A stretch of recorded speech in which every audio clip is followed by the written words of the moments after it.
आज का हमारा टॉपिक है नहपान।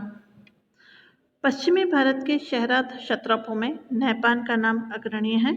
जैन साहित्य में इसे नरवादन या नरवाहन के नाम से संबोधित किया गया है, जबकि पेरिपल्स में मेम्ब्रस का उल्लेख मिलता है। कुछ विद्वान मेम्ब्रस को नेम्ब्रस पढ़ते हुए उसका समीकरण नहपान से करते हैं।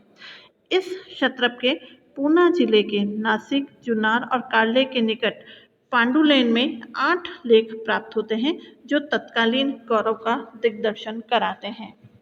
नासिक अभिलेख से प्राप्त लेख में अज्ञात संवत की 41, 42, 45 और 46 तिथियां मिलती है, जबकि जुन्नार लेख में 46 संवत का विशेष उल्लेख करते हुए नहपान को महाक्षत्रप बताया गया है।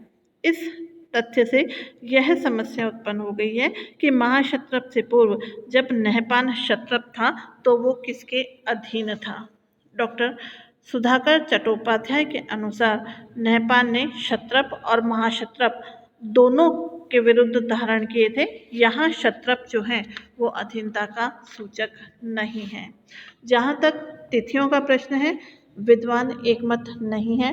डॉक्टर भंडारकर, स्टैनकोनो और अन्य विद्वान उल्लेखित तिथियों को शक संवत की मानते हैं, जबकि अन्य विद्वान जिनसेन के हरिवंश के आधार पर नहपान के 45 वर्ष तक शासन करने की बात को स्वीकार करते हैं। प्रोफेसर रेप्सन का मत है कि ये तिथियां शक संवत की है, क्योंकि नहपान फारसी नाम है और वह शक वंश का था। इसकी पुष्टि उसके दामाद उत्सव दत्त से भी होती है। वह अपने आप को शक कहता था। यदि इन तिथियों को शक संवत से संबंधित मान लिया जाए तो नहपान की तिथि 119 से 124 के मध्य आती है। बनर्जी और डुबरिया के अनुसार इस तिथियों का शक संवत से कोई संबंध नहीं था। यदि इन तिथियों को शक संवत की तिथियां स्वीकार कर ली जाती हैं तो उस राजा का लेख जो 46 संवत का है और रुद्रदामन का लेख जो 52 संवत का है, उसमें 5 संवत का ही अंतर रह जाता है। इस अल्प अवधि में कुछ बातें होनी अस्वाभाविक सी लगती है, जैसा नहपान के राज्य का अंत होना, शहरातों का विनाश होना, चस्टन का क्षत्रप राज्य आरंभ होके उसके द्वारा महाक्षत्रप का विरुद्ध धारण करना, जयदामन का क्षत्रप की उपाधि से सिंहासनारूढ़ होकर महाक्षत्रप बनता। किंतु हम इन घटनाओं का ध्यानपूर्वक अवलोकन करें तो इस बात का कोई प्रमाण नहीं है कि चस्टन का उदय शहरात वंश के विनाश के बाद ही आरंभ हुआ होगा, क्योंकि अंधो अभिलेख से स्पष्ट है कि चस्टन नरेश कच्छ के आसपास राज्य करते थे, जबकि शहरात वंश का राज्य मालव और महाराष्ट्र में था। इसके अतिरिक्त इसके भी कोई प्रमाण नहीं है कि जयदामन महाक्षत्रप बना था। निष्कर्ष के रूप में हम कह सकते हैं कि नहपान का समय शकों से संबंधित किया जा सकता है और इस संबंध में कुछ महत्वपूर्ण प्रमाण दिए जाते हैं जो इस प्रकार हैं। नासिक अभिलेख में नहपान की स्वर्ण मुद्राओं का वर्णन है। यह सर्वविदित है कि स्वर्ण मुद्राएं कुषाणों ने चलाई थी, अतः संभव है कि उसने मुद्राओं के साथ साथ कुषाण संवत का भी प्रयोग किया हो। नहपान और उसके दामाद उत्सव दत्त के अधिकांश अभिलेख महाराष्ट्र से मिले हैं।